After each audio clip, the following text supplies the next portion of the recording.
everybody, so I wanted to kind of give you a little update on what's going on.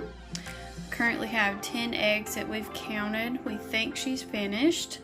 She looks like she's emptied out, but we're definitely going to let her sit on these eggs for a little while longer just to make sure, because when we first came up here you guys saw there was only 4, so we're just going to let her do her thing.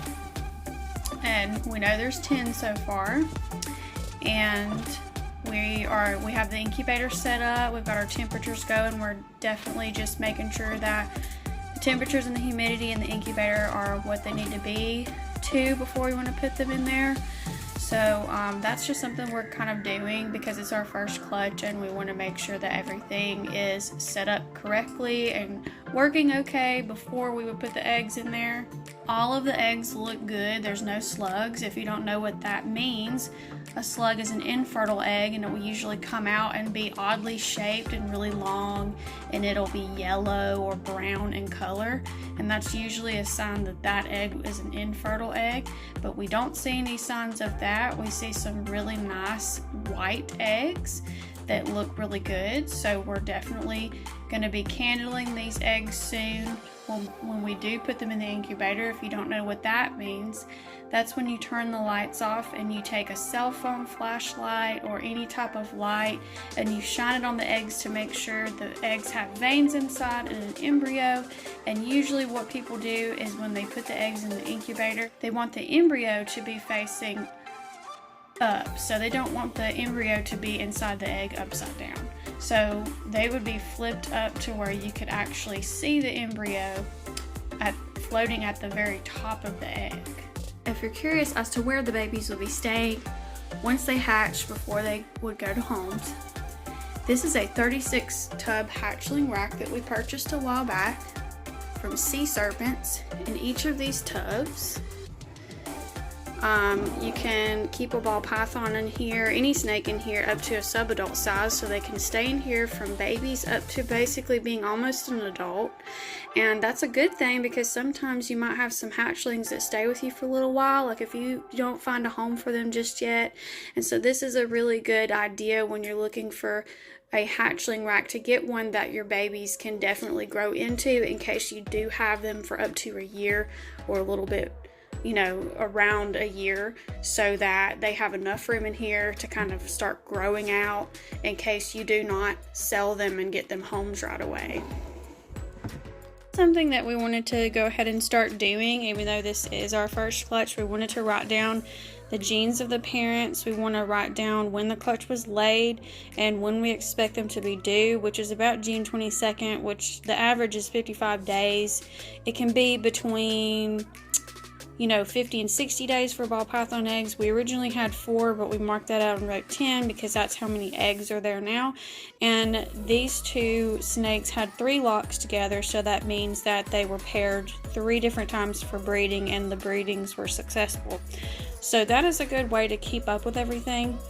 Also, we will be keeping record of, if she were to breed next year, we would want to also keep a record of how many eggs she's laying each time, and so that we kind of have a history on her. Sometimes you can give a female a year off if you want to, or you can decide to pair again.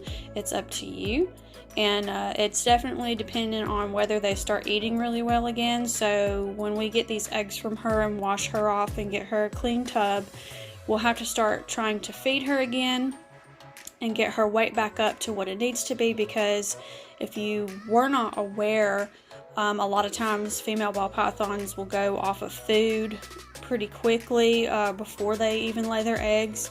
And when they are sitting on the eggs, if they do maternally incubate them for any period of time, they will also stay off of food.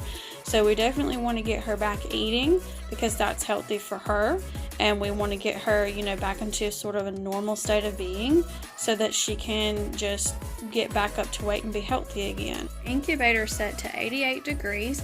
Usually for ball pythons, people do it anywhere from 85 to 90 to 91, but we want to go with 88. personally, and we've also got a probe right here that's reading 89.4. This probe is actually inside one of the egg boxes because we wanted to see what the temperature actually is inside the closed egg box that the eggs will be inside in the incubator.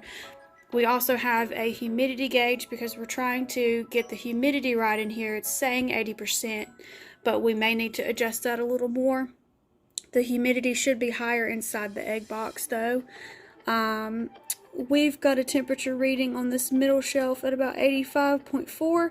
So, you know, temperatures can fluctuate, especially with this Exoterra incubator. There's a lot of people that say that you have to actually have this set a little bit higher than your target temperature because for some reason these Exoterra incubators run a little bit cooler.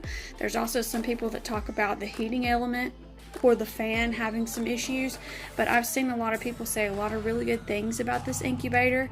It's just that you want to have some extra measures like a temperature probe with a thermometer, and then like a humidity gauge that tells you the temperature, and also you want to have one of these which you can open the door to the incubator and you can actually use this, and you can if I were to open this and shoot this and or point this inside, I'll be able to tell the temperature with this too, and it was reading 88 earlier, so that's good because this is reading 88, this is reading 88, and this probe that's actually inside the box that the eggs would be in is 89.4, which is totally fine because you would expect it to be a little bit warmer inside the enclosed box because it is an enclosed box inside another enclosed heated space. So that's what we're kind of doing right now. We're just testing this out, and we're going to let her maternally incubate for a little while, make sure she's done laying the eggs, get her washed off, get her a clean tub, and then this week, this coming Sunday when we feed all of our snakes, we're going to try and see if we can start getting her back on food.